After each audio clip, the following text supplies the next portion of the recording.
Opa aí, rapaz. Jaqueira e jaqueirinha. Pera aí, tá filmando já, rapaz. Aqui aqui é a vida real. Jaqueira e jaqueirinha aí, ó. Mandando ver, meu irmão. Solta o aço, jaqueirinha. Aê, rapaz. Zoada da porra.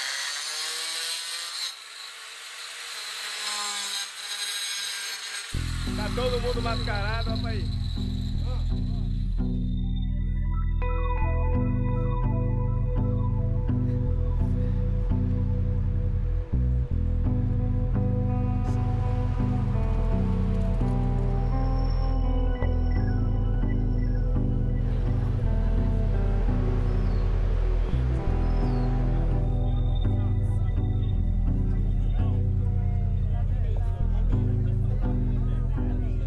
All my life, I grew up thinking that asbestos was safe. So we lost my father, we lost my mother, and 2 of my brothers. Anche se si potesse lavorare in sicurezza l'amianto, io non ci credo, perché c'è sempre qualcosa, il filtro che si rompe, l'incidente. L'amianto è cancerogeno, ma perché dobbiamo lavorarlo ancora? Fight for justice! Fight for justice! Fight for justice! We think it's terrible that the same lies that were being told to our people across Europe, but especially in England, in the United Kingdom, 50-odd years ago, are now being used in countries like Brazil. Giustizia per le vittime.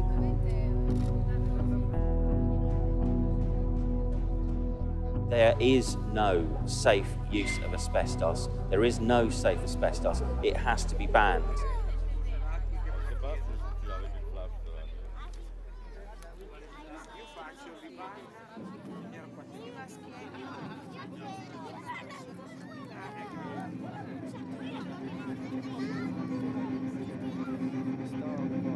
Durante décadas, a pacata cidade de Casale Monferrato abrigou uma das maiores fábricas da Eternit na Europa.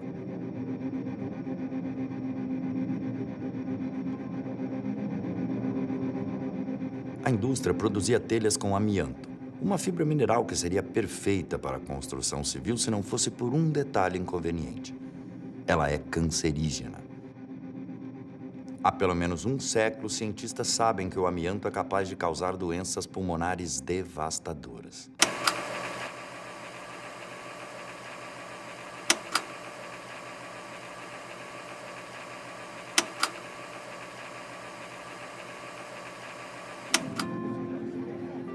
O pó do amianto matou mais de 3.000 pessoas apenas em Casale Monferrato. A tragédia fez nascer um movimento internacional que já levou ao banimento do amianto em 66 países. Na Itália, familiares lutam para condenar na justiça o antigo dono da Eternit, o bilionário suíço Stefan Schimheim, pelas mortes em Casale Monferrato.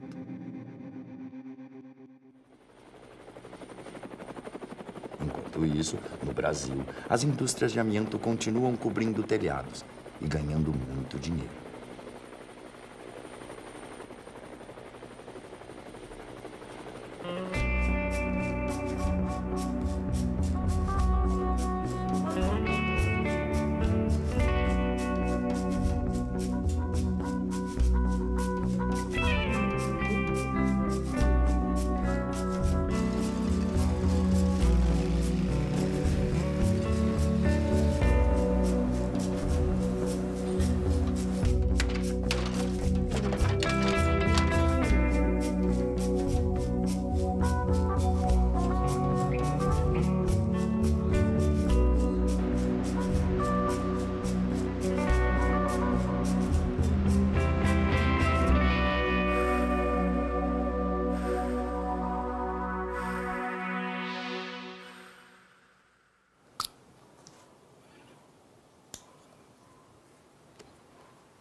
sinceramente, a Eternite era chamada, pela maioria do pessoal, de Mãe Eternite. Por que eu falo isso? Porque lá dentro tinha uma liberdade colossal. Todo mundo conhecia todo mundo. E lá trabalhava pai, filho, irmão, neto, avô. Na realidade, a grande realidade, um cuidava do outro, entendeu? Tinha um clube, que depois montaram o clube, tinha esse clube que todo mundo ia lá, participava, brincava. Tinha quadra de futebol, tinha um salão de festa que a turma usava, né? Tinha campo de bocha. A turma gostava, se reunia bastante. O presidente ia lá no clube para comer o peixe junto com nós, tudo. A gente participava junto, saía, bebia junto com o presidente.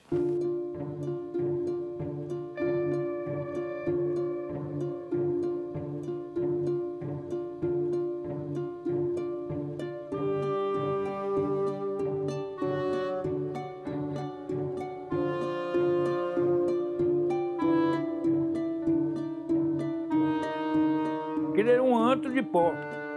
Era puro pó aquilo. O dia inteiro pó, puro pó. Eu lembro, a gente pegava o lenço, enfiava no nariz e assim saía branco de pó. Saía branco de pó. Naquele tempo eu tinha o bigode grande, eu falava, isso aqui é um filtro para não entrar pó no nariz.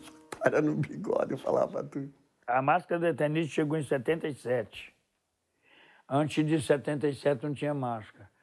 Parecia uma máscara bem pequenininha assim, mas aquilo ninguém nem usava, não tinha muita pressão para usar, ela era muito ruim. Então aquilo, o pó entrava na máscara, você apunhava, você acabava inalando o próprio pó que a máscara pegava. Eles davam aquele pó que saía das máquinas, né? Os caras levavam para casa, cimentavam o quintal. Depois a mulher varia, aquele pó saía, ela aspirava. Uma vez quando a máquina lá, quando punha um filtro novo, acontecia dele rasgar, que ele era novo ainda, a turma brigava para querer um pedaço, todo mundo queria. Eles davam, você levava para casa. Eu cheguei a trazer minha esposa chegou, quando eu morava na outra casa lá em cima, fez passadeira assim, para nós andar em cima na casa. Eu vou te falar um troço pitoresco aqui que talvez você vai dar até risada. Há muitos anos atrás, no tubo, tinha um funcionário que trabalhava lá, a turma chamava ele de fazendeiro. Ele usava rapé, não sei se sabe o que é rapé. Sabe o que é rapé? É um pozinho que o cara põe no nariz para espirrar. Quando ele não tinha rapé, ele moía esse amianto azul, punha naquela caixinha de rapé, punha no nariz e chupava para dentro para espirrar.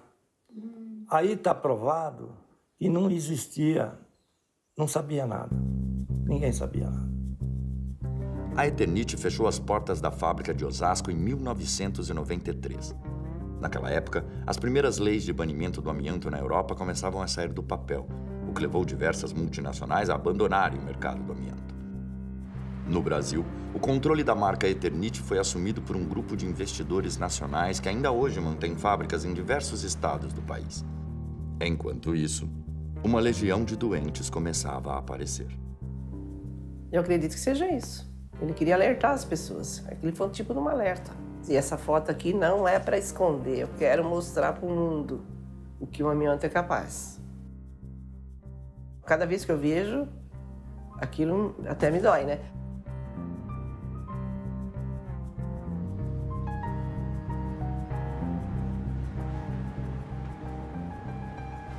Ele entrou na Eternite em 1964. Ele trabalhou só 4 anos lá, né? Ele recebia material, vocês sabem, né? Era tudo muito pó, então ele recebia, ele ajudava a entregar, tudo quanto era material assim. Então era tudo ali, era o serviço dele. A gente se encontrava, às vezes ele tinha saído da Eternite, ele era branquinho de pó. Lá ele levava roupa, não sei se tomava um banho lá ou não, mas ele estava, o pó era muito forte, que não saía assim, ficava impregnado.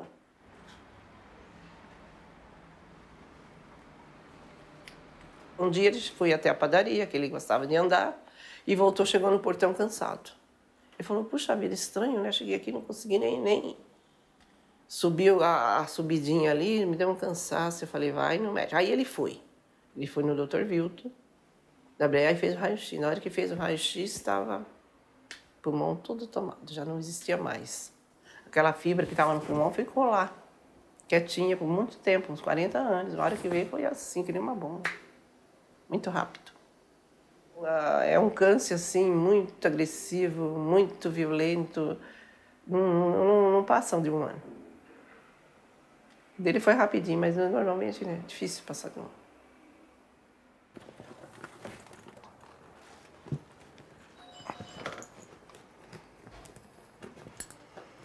Ai, ai.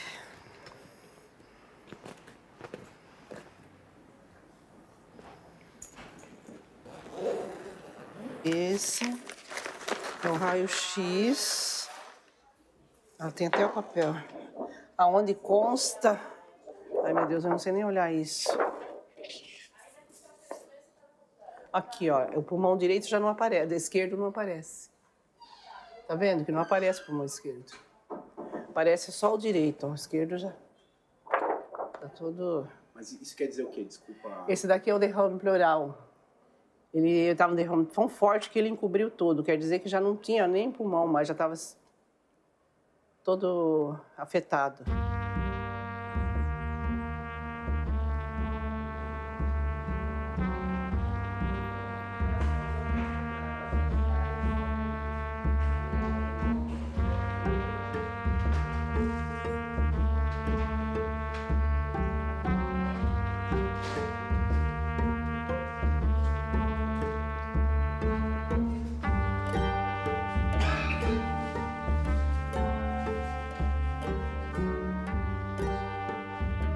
Esse ambulatório ele existe desde o final da década de 80.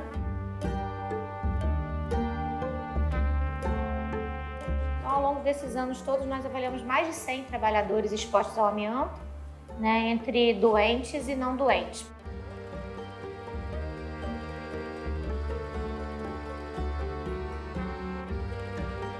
Como é uma doença que ela pode surgir anos depois, como é o caso do mesotelioma, pode surgir 40 anos depois da exposição. Nós acompanhamos todos esses pacientes.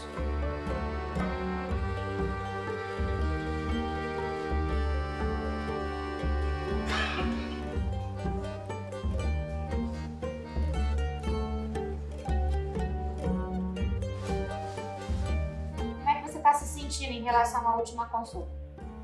Se você fosse dar uma nota assim de melhora ou de pior? Mais cansaço. Tá sentindo mais cansado? E tá tendo chiado no peito? Às vezes assim, dia que eu ando bem, mas tem esse dia que já não consegue andar também.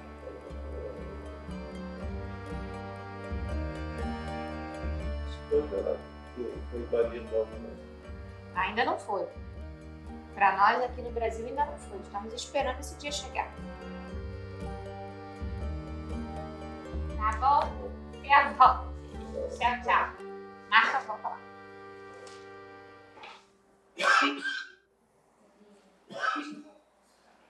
Eu estou aqui há mais de 10 anos.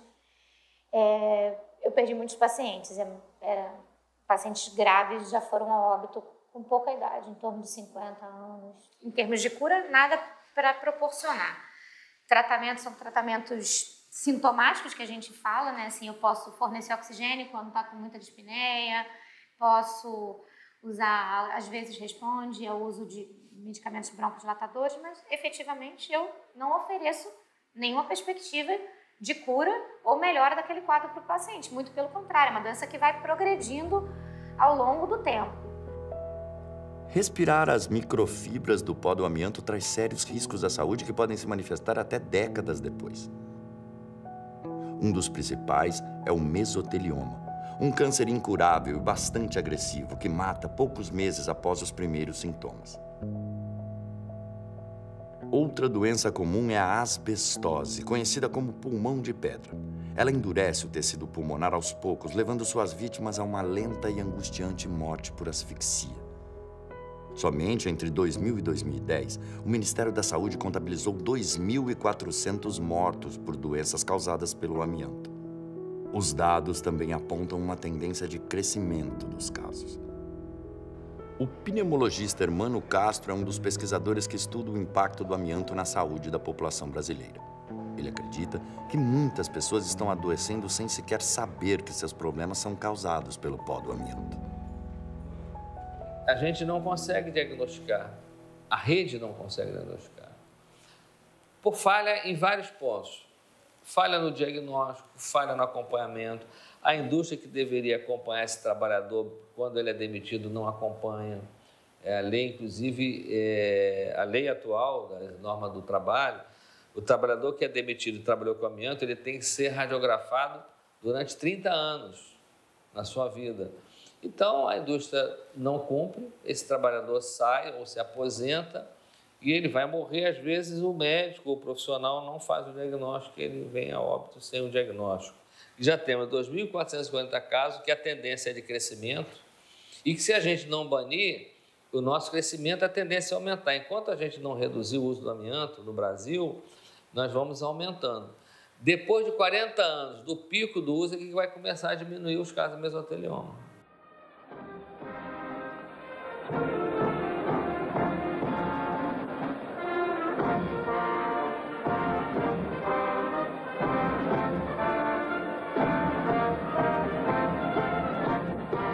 Dia 22 de junho de 98. Olha aqui. Venha dar uma força à nossa seleção. Vamos passar agradáveis momentos juntos, torcendo pela seleção brasileira, no próximo sábado, 27 do 06 de 98, às 16 horas.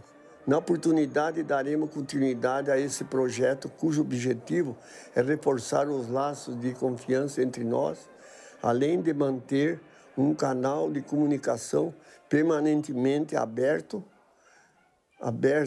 Sua participação é muito importante. Olha as cartas que a Eternit mandava para mim. Olha. Anos depois do fechamento da fábrica de Osasco, a Eternit começa a procurar seus antigos funcionários para convencê-los a fazer acordos extrajudiciais.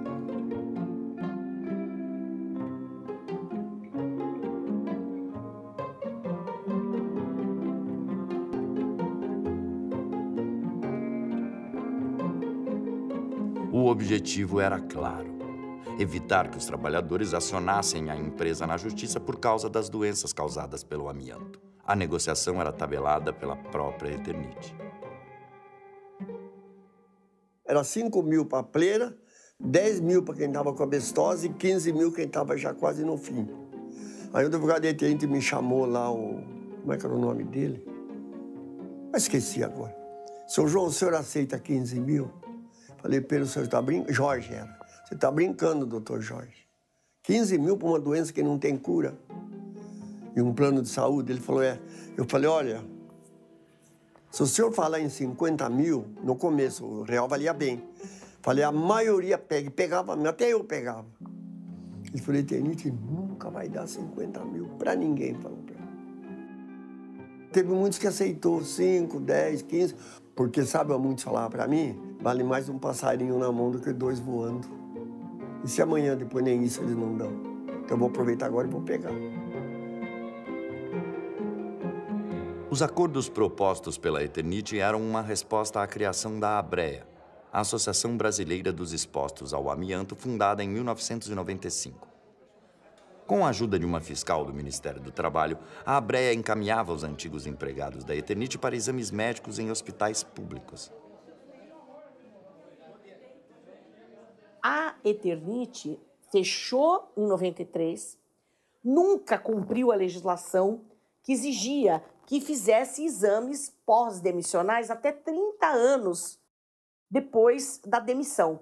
A gente passava informações, começou a mandá-los a fazer exames na Fundacentro, tá? E aí os primeiros diagnósticos todos confirmaram que eles tinham um problema de saúde.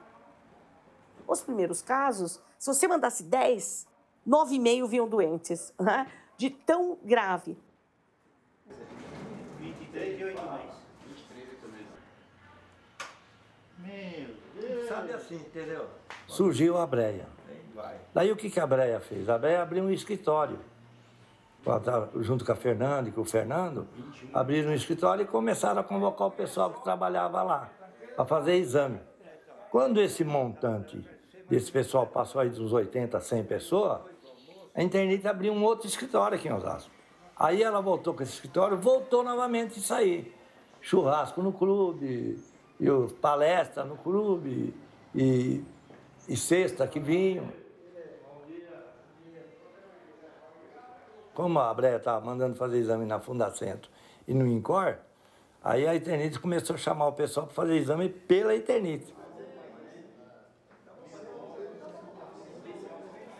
Vocês se lembram que a gente sempre disse aqui nas assembleias que aquele acordo da Eternit era um acordo muito perigoso de se fazer, aquele acordo individual, que dava um plano de saúde ou 5, 10, 15 mil reais. Alguém daqui fez o acordo?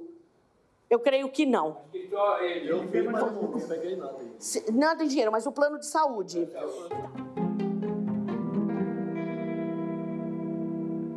A Associação dos Expostos ao Amianto tenta cancelar na justiça os acordos realizados entre a Eternit e seus ex-empregados. A empresa também é ré em processos milionários, movidos por antigos funcionários e pelo Ministério Público, assim como outras indústrias que também fabricam telhas de fibrocimento.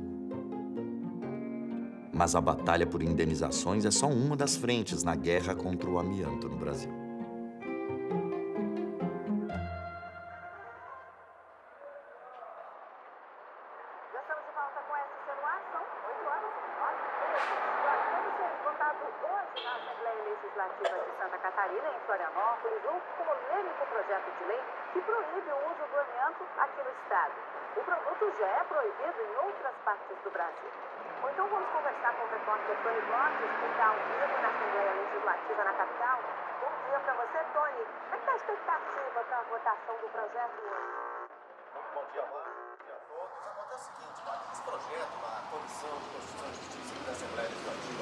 Santa Catarina já era para ter sido votado no dia 5 de agosto. Aí o relator, que estava propenso a vetá-lo, ele pediu vistas do processo, ou seja, ele pediu um tempo para analisar melhor a matéria. Nós vamos conversar agora com o procurador do trabalho aqui de Santa Catarina, o Luciano Lima Leivas. Qual é a expectativa de que agora seja finalmente votado e passe na Comissão de Constituição e Justiça aqui da Assembleia? Bom dia. Bom dia. Bem, a Comissão de Constituição e Justiça hoje tem um dilema que é saúde e segurança do trabalhador e dos consumidores, interesse econômico particular e secundário de um grupo econômico aqui do Estado.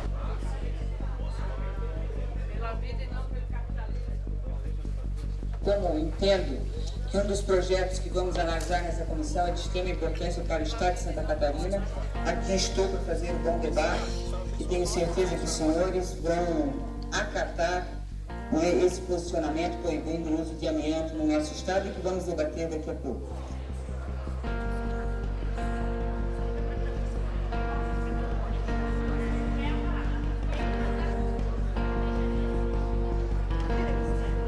Abro a discussão da matéria. Deputado Jair Lima, convidado desta comissão. Com a palavra, Vossa Excelência. É importante ressaltar que há alternativas ao processo de utilização da fibra de amianto para se manter emprego nesse país. É importante ressaltar que não é a quantidade da matéria-prima que produz a doença. É o contato de uma única fibra pode desencadear isso. Votação, parecer e voto do deputado José de Ascari, o projeto de lei 0179.5/2008. Os senhores deputados com cópia permanece como se encontra aprovado.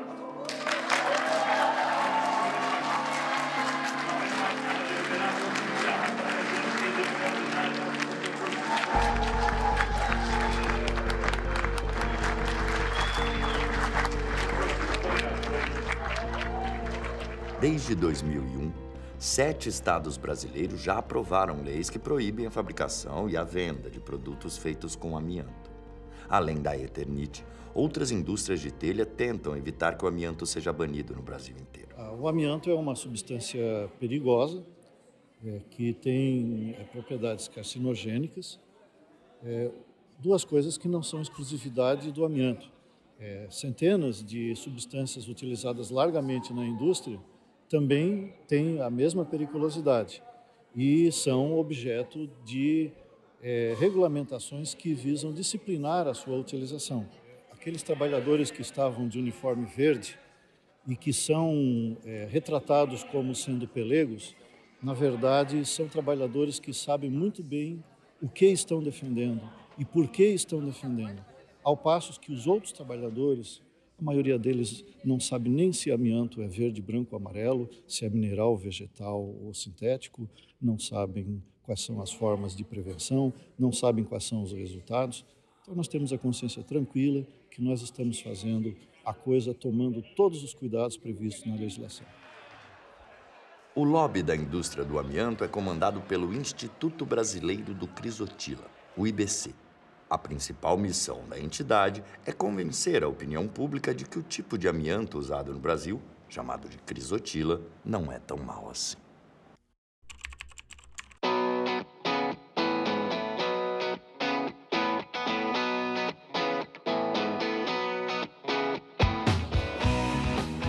Olá! Você já deve ter lido, ou pelo menos ouvido falar, da discussão sobre o uso do amianto no Brasil. Algumas pessoas são contra, outras são a favor. E todo mundo defende seus pontos de vista apaixonadamente.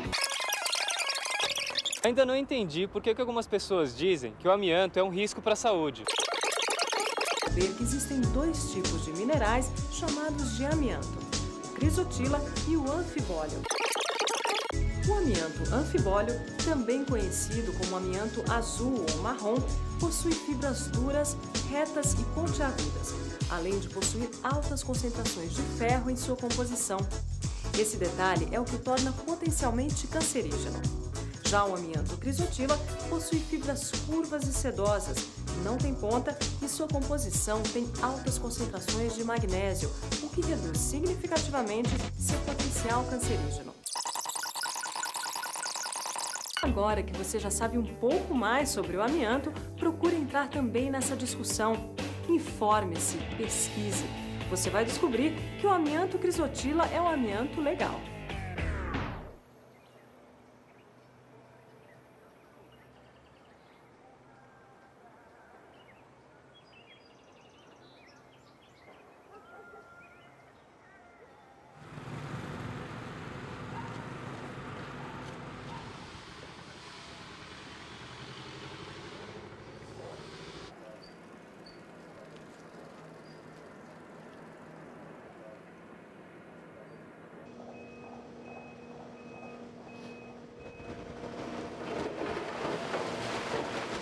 O amianto crisotila, que abastece as indústrias brasileiras, vem da segunda maior jazida do mundo, localizada em Minaçu, no norte de Goiás.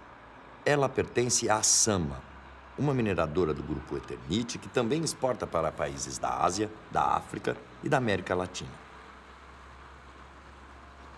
Em Minaçu, uma cidade de 30 mil habitantes, a vida gira em torno do amianto. Trabalhar na Sama hoje é um orgulho para todo morador de Minaçu. Todos aqui querem que o filho trabalhe na empresa Sama, porque é uma empresa boa, porque é uma empresa que tem bons benefícios, porque é uma empresa que respeita, porque é uma empresa, entendeu? É isso. Eu não estou aqui defendendo a empresa, eu estou aqui defendendo uma realidade. É isso.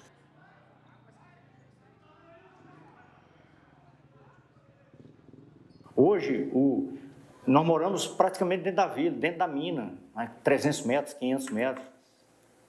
O médico da empresa mora lá dentro. Tu acha que se ele tivesse alguma dúvida, ele ia botar os filhos dele de 2, 3, 4 anos lá dentro, para morar lá dentro? O juiz da cidade mora lá dentro. Promotor mora lá dentro. Prefeito mora lá dentro. Delegado mora lá dentro. São pessoas formadas, são pessoas que têm opinião própria, que têm que dar opinião. A população quer uma casa ali, porque ali é mais tranquilo, está perto da escola, entendeu? Tem uma certa segurança. Você acha que se alguém duvidasse dessa segurança, queria estar morando lá dentro? A missão da empresa que é extrair e beneficiar o crisotila, nós temos... Para ganhar a simpatia da opinião pública, a Sama promove visitas guiadas dentro da empresa. Os convidados percorrem um roteiro pré-determinado e conhecem até um projeto do Grupo Eternit para preservar as tartarugas da região. Você caga. Isso é muito comum aqui. No passado faltava controle, algumas pessoas adoeceram naquele período em que não havia controle, né? Agora, você trabalha buscando melhorias, né? Nós temos absoluta certeza de que nós implantamos todas as medidas necessárias para evitar qualquer problema ao trabalhador. A principal linha de defesa do amianto Crisotila é a tese do uso controlado. Distribuindo máscaras, lavando uniformes e impedindo o acúmulo de poeira na mina, a SAMA sustenta que é possível reduzir a exposição dos trabalhadores a uma quantidade muito pequena de fibras, o suficiente para não colocar em risco a saúde humana. Segundo a empresa, os mesmos cuidados também são adotados nas fábricas de telhas que compram o amianto da SAMA. A avaliação que nós temos de nossos clientes é de que o ambiente de trabalho é ótimo. Mas eu acredito na capacidade das fábricas de manter os mesmos procedimentos que a gente adota aqui.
Isso aqui é fibra de amianto que está no ambiente, que pode levantar, ficar em suspensão no ar, ser respirada e contaminar uma doença que daqui a 30 anos é que a pessoa vai ter o diagnóstico.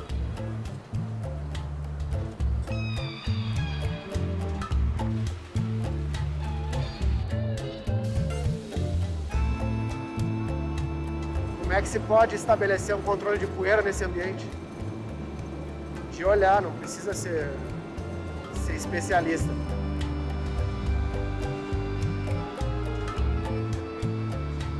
O que causa uma estranheza muito grande é as avaliações ambientais apontarem todos esses pontos de geração de poeira, mas na hora de contar a fibra, dá 0,0001 fibra por centímetro cúbico de água. Realmente causa perplexidade. A gente vê poeira, material particulado, poeira, resíduos industriais por todo lado. E as contagens de fibra dão valores incompatíveis com o que a gente vê.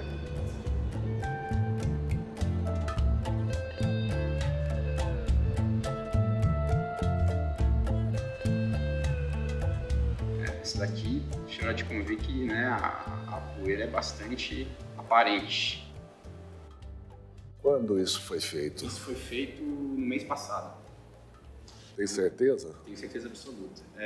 Até porque a gente estava lá. Isso foi vocês que fizeram? A gente estava lá, a gente registrou essas imagens. Mas, ó, né, esse lado aqui dá pra ver que tem bastante poeira, né?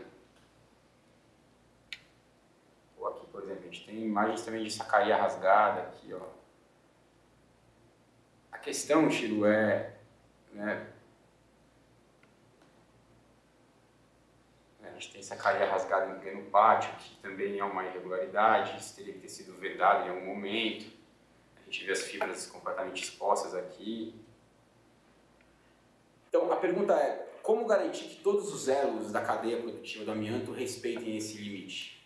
Fiscalização, consciência do trabalhador e responsabilidade do patrão. E que as pessoas responsáveis por fiscalizar isso, que façam seu papel educativo, não seja só punitivo. Nós estamos vendo hoje o Ministério do Trabalho, ele não está educando, Ele está punindo. Ele denuncia, ele julga e ele pune. Entendeu? Então, que nos ensine como fazer. Se nós não estamos fazendo certo, que nos ensine, mas não nos mate. Que nos eduque, mas que não nos elimine. Entendeu? Se não está bom, vamos melhorar. Podemos melhorar? Podemos sim.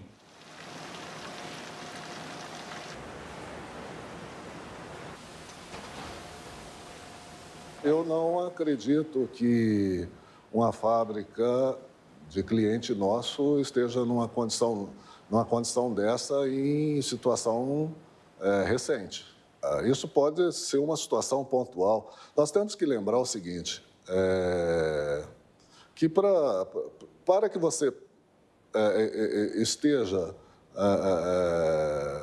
propenso a alguma alteração de saúde em relação à exposição ao amianto, é necessário que você esteja exposto há muitos anos e em altas concentrações. Não é o que diz a Organização Mundial da Saúde. A entidade garante que não existe limite seguro para a exposição a qualquer tipo de amianto.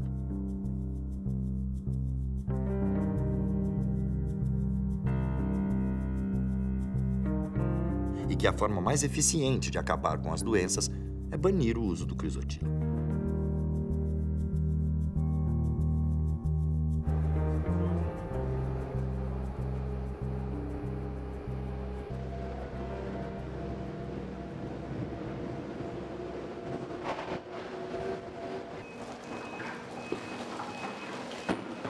Ainda que se pudesse dizer que as medidas de segurança implementadas na mina e na transformação fossem eficazes, o que não é a realidade, né? Nenhuma dessas medidas é aplicada na distribuição e na construção civil. No transporte também não se verificam essas medidas de segurança do trabalho preconizadas como o uso controlado do amianto.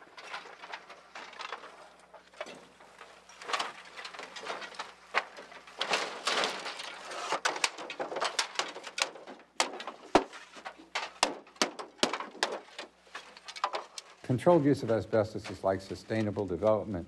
Everybody talks about it, but nobody really is doing it. And controlled use of asbestos is just it's just a fancy term for business as usual. That's all it is. They might say, okay, we have control of asbestos in our factories, we have some dust controls, but then when they sell those asbestos products for use in the construction industry and people are taking power saws and cutting up asbestos roofing and stuff, there's no control over that, and there's no way they could control it even if they wanted to.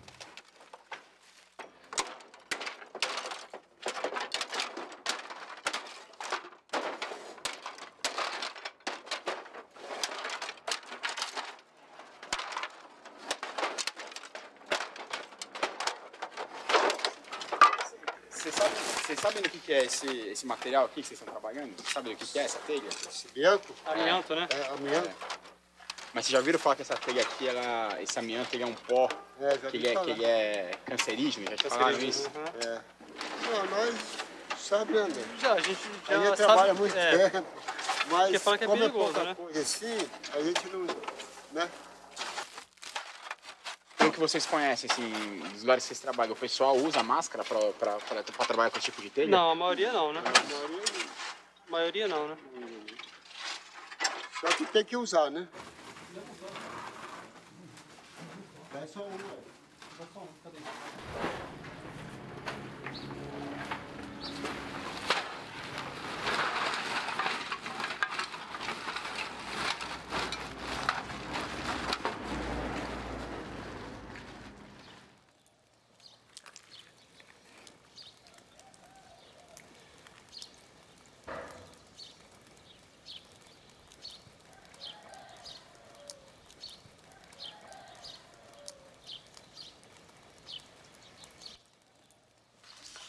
Não tá aqui. Não tem nada aqui. Não, mas tem lá no processo? Tem lá no... O pessoal na época eles bateram um xerox de todos os documentos.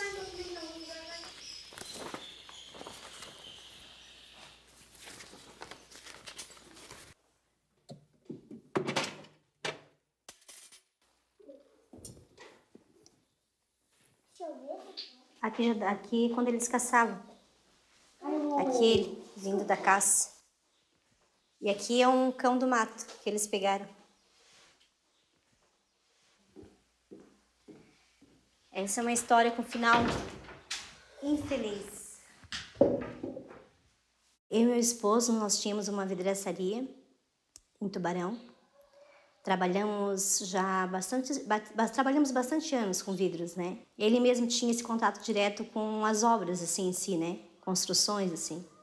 Ele trabalhava no serviço fora, de colocação.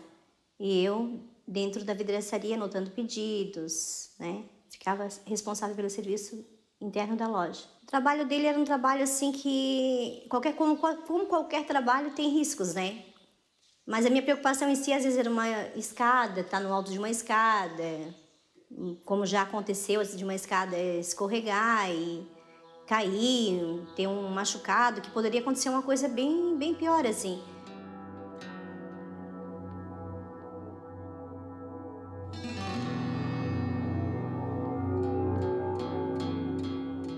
Ele começou a sentir umas dores nas costas. Eu comecei a observar que aquelas dores estavam muito frequentes. Eu falei para ele, olha, vamos consultar um médico. Ele levou um certo tempo, assim, achava que não era nada, que ia passar. Foi se automedicando por casa, tomando Dorflex, tomando medicação por conta própria. E ele achava que era uma dor muscular, na verdade.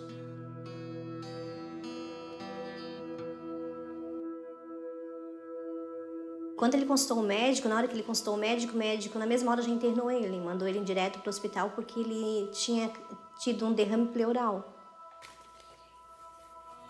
Depois que a gente teve a confirmação do médico que era um tumor maligno, que era um nódulo maligno, né? Começou todo o tratamento e foram um bom tempo assim ele se tratando.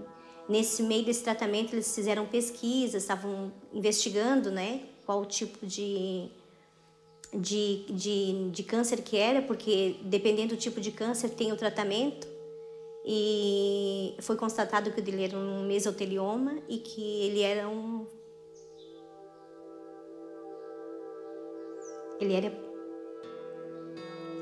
não tinha cura, né? Ele era um paliativo, né?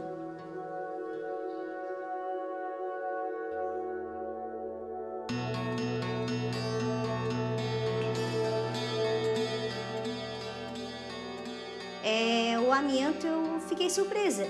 Eu fui descobrir o perigo do amianto através da doença do meu esposo, na verdade. Ele ficou doente, né? Ele teve esse problema e eu nem soube, assim, que realmente era do amianto.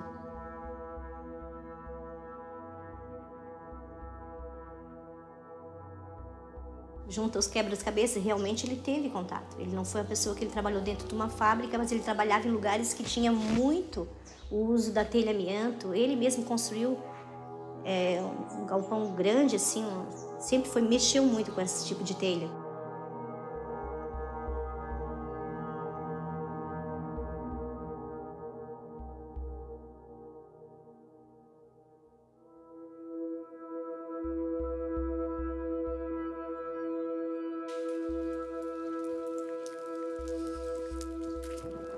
Ele que fez sozinho, foi tudo ele que fez isso aqui. Ele cortou, ele serrou, ele montou a parte de madeira, a parte das telhas, parede, serviço braçal mesmo.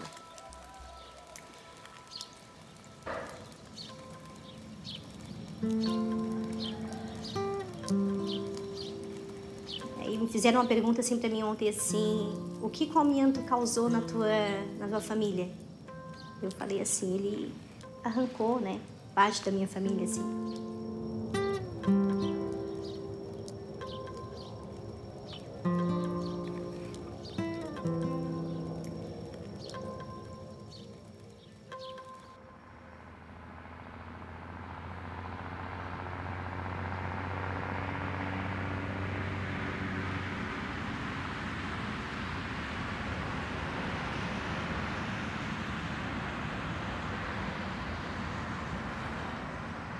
Senhor presidente, senhores parlamentares,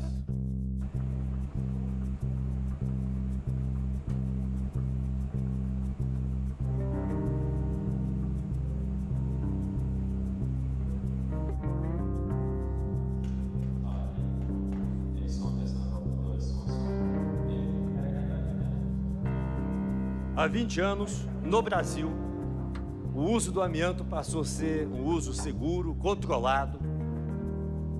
E a empresa Sama, estabelecida em Minasul, hoje é referência de qualidade, de controle e segurança na extração, na industrialização desse produto. Por isso, os trabalhadores, eu faço questão de ressaltar isso aqui, porque uma coisa é a defesa... Senhor presidente, senhores senadores, denunciei aqui desta tribuna as pressões de multinacionais europeias para banir o amianto crisotila produzido em Goiás. Dados daqui contra a extração do amianto crisotila. É porque lá, o amianto de lá de fibra curta é cancerígeno. O nosso aqui não é. E não sou eu quem afirma isso. É a Unicamp, através de cientistas. Olha, isso é uma revelação extraordinária. Extraordinária, porque foi um empreendimento incrustado no interior do país que veio gerar muitas riquezas, muitos empregos. Esse amianto crisolita é um amianto que pode ser usado a bem da população, especialmente do povo mais carente. A maior parte dos telhados, das casas pobres, das favelas, são feitas com telha de cimento amianto.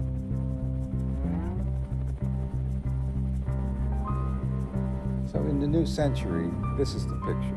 National companies, not multinational companies. And in each of these national companies, in each of these countries, the national companies put together an industry association. And individually or collectively, they develop corrupt relationships with the government officials, with the politicians, with the media, with the universities and medical schools, other professional societies. They infiltrate these kinds of groups with their money, and they hire some professors to start talking about controlled use of asbestos as if that's a reality. Para defender o uso controlado no Brasil, a indústria do amianto se baseia em estudos coordenados pelo Dr. Erickson Bagatin, médico e professor da Unicamp. Desde a década de 90, Bagatin realiza exames em diversas pessoas que trabalharam na Sama a partir de 1940. Ele afirma que a mineração do amianto se tornou mais segura após a década de 80. Então, isto é um estudo que nós reputamos como de muito poder estatístico. E o que nós observamos? Nessa exposição apenas ao crisotila, nesse nível de exposição, que variou nesse período de 2 fibras por centímetro cúbico de ar a 0,1 fibra, não foram observadas doenças do pulmão e apenas 2 casos de placas pleurais foram identificados nesta casuística. A conclusão final é esta, que a exposição apenas ao crisotila, em baixas concentrações, resultou nessa expressiva redução de casos depois da exposição controlada. Os estudos realizados pelo professor Erickson Bagatin e por médicos de outras 2 universidades de São Paulo chegaram a ser questionados nos conselhos de ética das instituições. Isso porque, além de contar com recursos públicos, as pesquisas também receberam financiamento da indústria do amianto. Apesar de todas essas relações com a Sama, numa palestra feita em setembro de 99 na Comissão de Trabalho da Câmara dos Deputados sobre o uso do amianto, o Dr. Erickson omitiu que sua pesquisa também recebia dinheiro da mineradora. É um projeto temático financiado integralmente pela Fundação de Amparo à Pesquisa do Estado de São Paulo. A universidade, ela não se sente na obrigação de informar a FAPESP sobre esses convênios. A FAPESP não ficou sabendo desse convênio, entendeu? Porque eu me coloco assim, se a universidade não tem que dar satisfação é muito forte, mas você não tem a obrigação de comunicar, eu muito menos. A questão do financiamento, a minha opinião pessoal, isso é o responsável pelo grande atraso da investigação científica no país. O que tem o dinheiro privado de diferente do público? Só uma pergunta. O senhor é membro do Instituto Brasileiro? Não sou membro. Eu sou professor da universidade. Da Unicamp. Da Unicamp. A relação entre o Dr. Erickson Bagatin e a indústria do amianto vem de longa data. Na década de 90, o médico prestava serviços não só para a Eternit, mas também para a Brasilite, empresa que hoje já não fabrica mais telhas com amianto. Bagatin produzia laudos sobre a saúde dos ex-funcionários das duas companhias. Foram exatamente esses laudos que subsidiaram os acordos extrajudiciais firmados com os trabalhadores doentes. Seu Severino, portador de asbestose, assinou um termo de R$5.000, mas diz que foi enganado e entrou na justiça contra o acordo. Eu não sabia nem o que era asbestose. Eu estava doente e não sabia da gravidade do problema. Ao mesmo tempo em que financia estudos que defendem o uso controlado do crisotila, a indústria do amianto tenta constranger pesquisadores que publicam dados inconvenientes para o setor.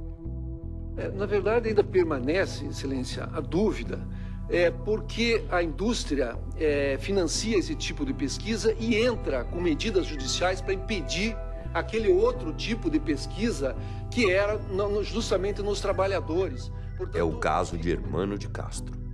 O médico chegou a ser interpelado pelo Instituto Brasileiro do Crisotila para prestar esclarecimentos sobre as suas pesquisas, que identificaram mais de 3.700 mortes causadas por mesotelioma em 3 décadas. É uma intimidação pela intimidação, porque a base de formulação dessa interpelação é horrível, carece de fundamentos.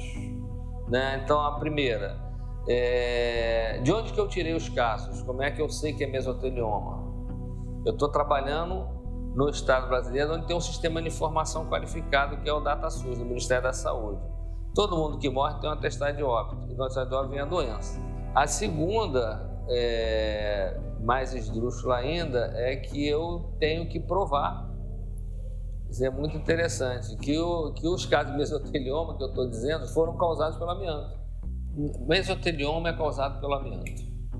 Não há nenhuma outra. Você vai ver na literatura atribuições a algumas fibras que são da família ou a vírus, mas isso pode ter sido um relato em 1 milhão. Ela não se justifica dizer que tem outra relação. Então é uma bobagem essa interpelação. Ela não tem outro sentido a não ser intimidar.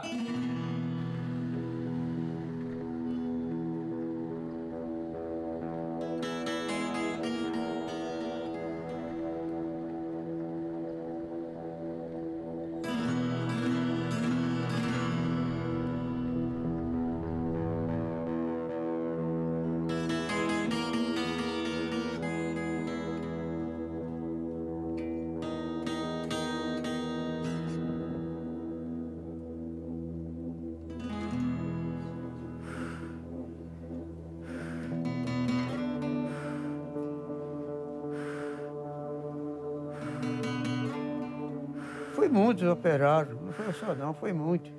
Estavam lá na pedreira, na usina, e tomava aquele pó, que ali dava muita poeira, né? Trabalhava ali, não tinha negócio de máscara para usar. Trabalhava assim, tudo à toa, né? Até 1967, o amianto utilizado pelas indústrias brasileiras era extraído de uma mina localizada em Bom Jesus da Serra, no sertão da Bahia. Durante as 3 décadas em que a extração do crisotila funcionava a pleno vapor, a nuvem de poeira gerada pela mineração era tão intensa que o cemitério da cidade chegou a ser batizado com um apelido sugestivo: Branca de Neve.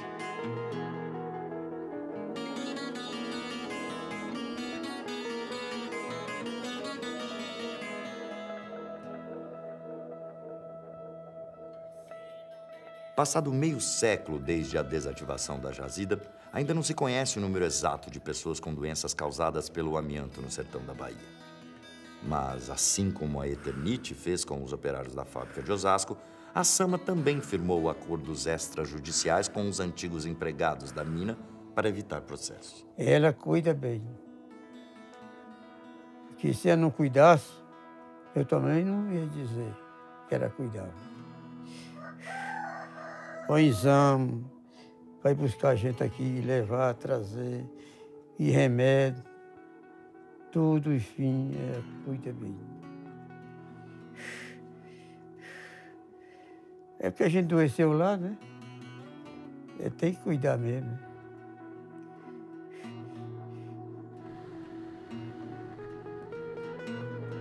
Os acordos realizados entre a mineradora Sama e seus ex-funcionários foram baseados em exames feitos pelo Dr. Erickson Bagatin. Durante anos, os laudos ficaram guardados às 7 chaves nos arquivos da Unicamp.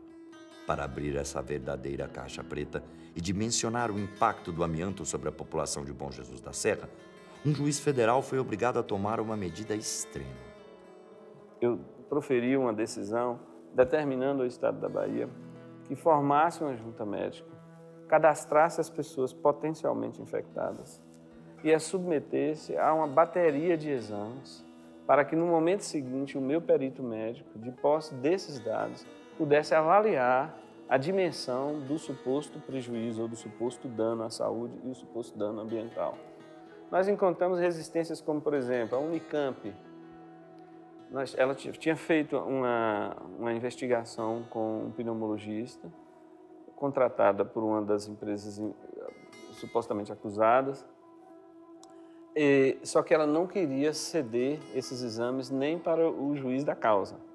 Então, isso gerou, por exemplo, uma dificuldade, porque nós alcançamos um estágio processual em que eu fui obrigado a ameaçar invadir a Unicamp para que ela me liberasse esses exames. E que foi o que aconteceu, os exames estão aqui hoje.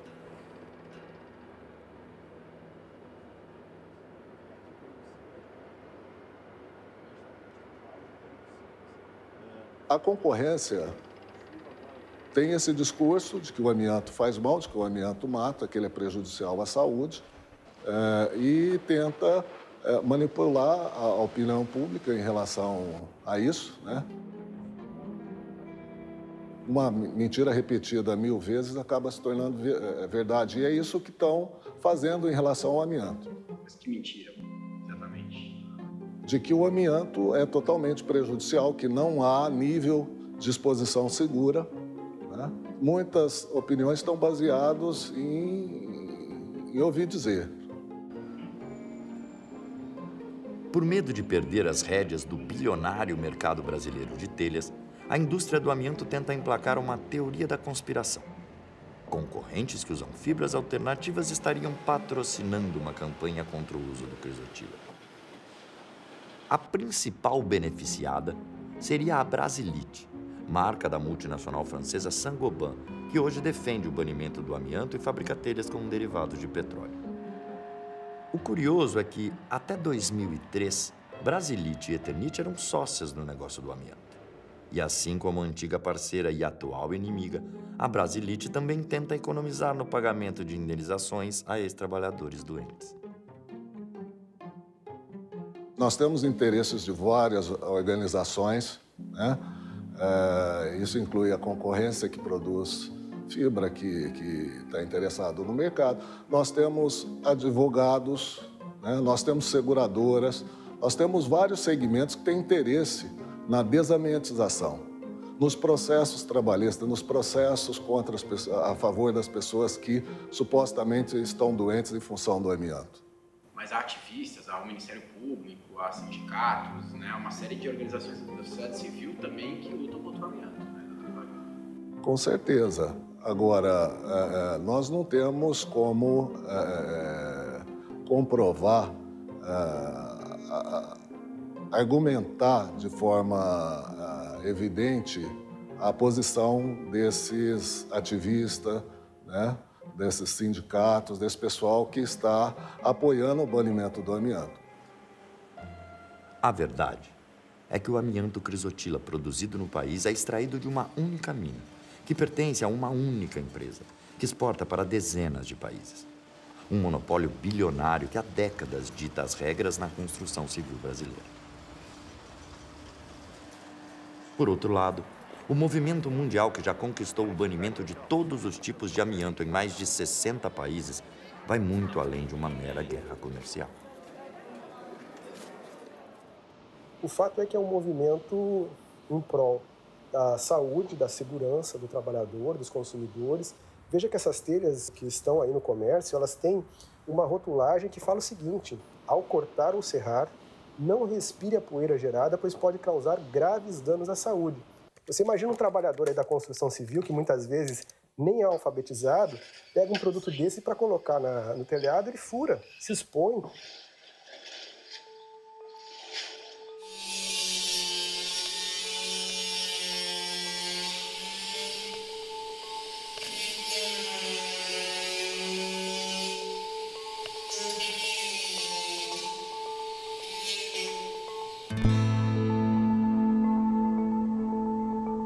Todos os amiantos, sob qualquer forma, fazem mal à saúde, são cancerígenos.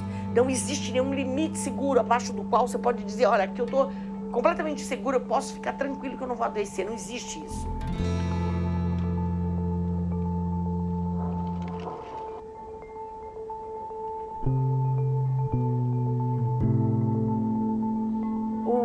O discurso do patronato é: nós não sabíamos que fazia mal até 1980, eu contesto.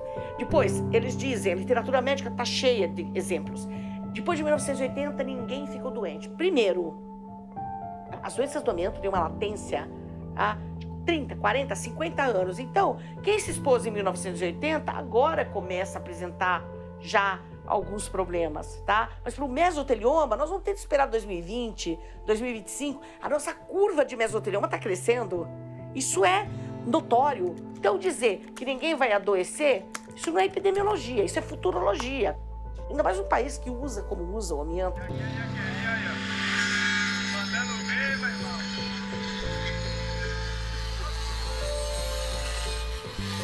Aê, rapaz. Tá todo mundo mascarado, rapaz. Cuidado com essa poeira que dá câncer, pô. Vai pra lá. Aí, tá bom. É sério? Amianto é altamente prejudicial. Estamos cortando aqui, ó, para fazer os beiral aqui. Papai. The asbestos victims group and the unions have done a great job in trying to do something about the asbestos problem in Brazil.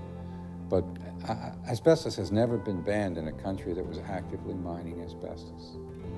That's never happened yet. It was only after the mines got closed in South Africa, and in some other places that the asbestos bans were, and in Italy, for example. Well, I mean, the industry has a lot of power, and they spend a lot of money on advertising and you know, all these corrupt things that I talked about with the relationships of the other institutions of power in the society. And I think it's encouraging. Most of the people in Brazil now live in states where asbestos is banned. Muito dinheiro se ganhou em cima de vida de pessoas e isso, de uma certa forma, foi legitimado pelo Estado brasileiro. Quer por uma legislação federal que autoriza o uso dessa substância, quer por diversas ações, reclamações trabalhistas que deixaram, por algum motivo técnico ou não, de compensar essa vida que se perdeu em prol da utilização de uma substância reconhecidamente cancerígena.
È stato assolto, è andato tutto in prescrizione, non ha commesso niente.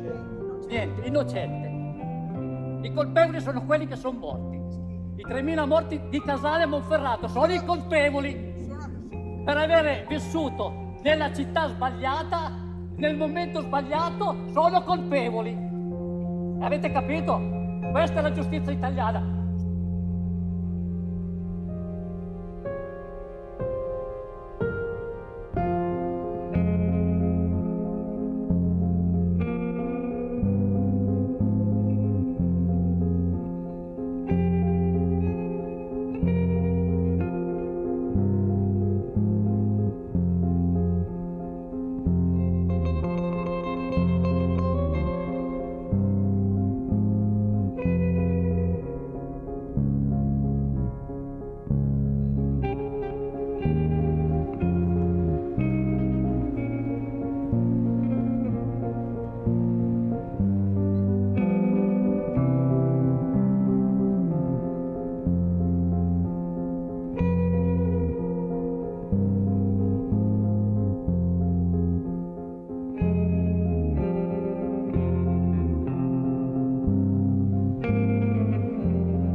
Mas a empresa optou por não participar mesmo e a gente teve que esperar esse ok final para poder te falar, por isso até que demorou um pouquinho mais.